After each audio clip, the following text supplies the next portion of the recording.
SAV du carbone, bonjour!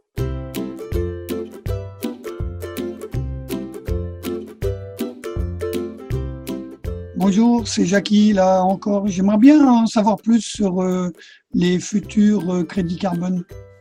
Alors Jackie, comme on l'a vu lors de l'épisode précédent, un nouveau marché carbone est en train de voir le jour. Des acheteurs, des entreprises, vont compenser leurs émissions de gaz à effet de serre en achetant des certificats carbone à des agriculteurs. Et donc, en somme, les agriculteurs qui sont prêts à faire pour l'environnement ont gagné au loto.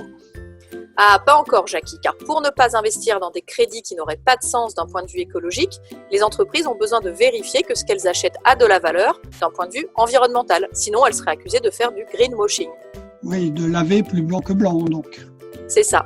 Donc, certaines institutions vont jouer le rôle d'intermédiaire entre l'acheteur, donc l'entreprise qui veut compenser ses émissions, et le vendeur, l'agriculteur qui vend des crédits pour atteindre la neutralité carbone et pour certifier l'échange de carbone entre eux. En France, par exemple, le ministère de la Transition écologique et solidaire a créé un label, le label bas carbone. Mais d'autres labels existent dans d'autres pays et à moyen terme, peut-être qu'un label européen sera disponible. Ce label bas carbone français permet de crédibiliser l'échange de crédits carbone entre le vendeur et l'acheteur en octroyant le label bas carbone à des certificats carbone émis dans le cadre de projets qui sont évalués par le ministère. Mais comment le ministère valide qu'un projet est labellisable ? Alors là, ça se complique. Des chercheurs, des instituts techniques, des experts se sont réunis pour définir des méthodes spécifiques à partir de bibliographies et d'équations compliquées. Ces méthodes permettent de déterminer quelles sont les pratiques agricoles qui permettent de stocker du carbone et d'éviter des émissions de GES, de gaz à effet de serre. Et comme on ne calcule pas de la même façon ces données selon le type de production, il existe pour le moment une méthode pour l'élevage ou les forêts. Mais d'autres méthodes sont encore en construction et devraient sortir bientôt après la validation du ministère. Oui, et pour les grandes cultures, alors ? On y vient, Jackie. La méthode spécifique aux grandes cultures va normalement sortir au premier trimestre 2021, une fois qu'elle sera validée. Elle permettra à des porteurs de projets de venir faire reconnaître leurs certificats et donc de certifier les échanges de carbone entre l'agriculteur et les acheteurs. Et donc, concrètement, ça veut dire quoi pour moi ? Que bientôt, Jackie, tu pourras vendre des crédits carbone certifiés par le ministère. Mais attention, pour cela, il faudra d'abord que tu remplisses un questionnaire lors d'un audit.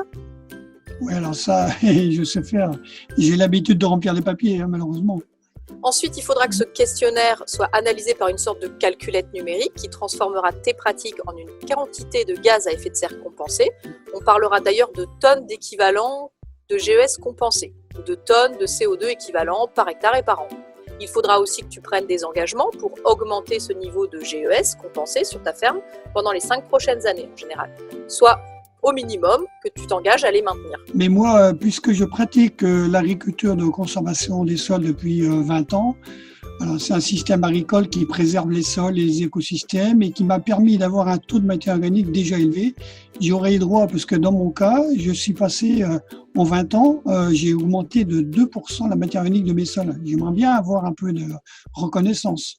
Eh bien, Jackie, pour en savoir plus, on se retrouve au prochain épisode. Et n'oubliez pas, retrouvez-nous le 11 décembre de 9h30 à midi.